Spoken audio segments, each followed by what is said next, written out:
Hello guys, इस video में हम इम्पोर्टेंट एक्ट और उनकी ईयर को याद रखेंगे कि कौन से एक्ट किस टाइम पे आए थे। तो ये कई बार आपसे किसी भी एग्जाम में पूछ लिए जाते हैं। तो let's begin this video now. RTI right to information act 2005 में आया। रिप्रेजेंटेशन ऑफ पीपल एक्ट 1950 1950 में रिप्रेजेंटेशन ऑफ पीपल एक्ट, आप इससे याद रख सकते हैं रिपब्लिक डे, तो 1950 एंड 1951। इंडियन सिटीजनशिप एक्ट जो है वो 1954 में आया। एसेंशियल कमोडिटी एक्ट जो है वो 1955 में आया।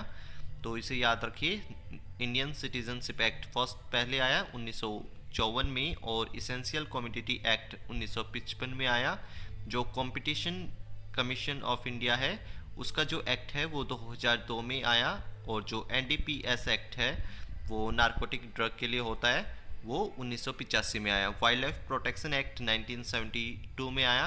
तो इसके साथ याद रखिए यहाँ पे 1973 में टाइगर रिजर्व प्रोजेक्ट स्टार्ट हो जाता है। इंडियन फॉरेस्ट एक्ट 1927 में आया, and national food security act 2013 में आया।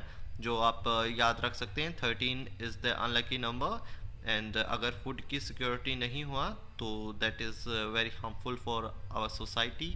सो आप 2013 वहाँ से याद रख सकते हैं। देन नेशनल सिक्योरिटी एक्ट, तो उसको याद रखिए कि वो 1980 में आया। अगर हरियाणा से आपका कॉम्बिनेशन है तो याद रखिए कि जो इलेक्ट्रिफिकेशन हुआ था वो 1970 में कंप्लीट हो चुका था हरियाणा का। तो उसके 10 years after national security act 1980 में पारित हुआ। This is all about the act and years. Thank you for watching this video and giving time.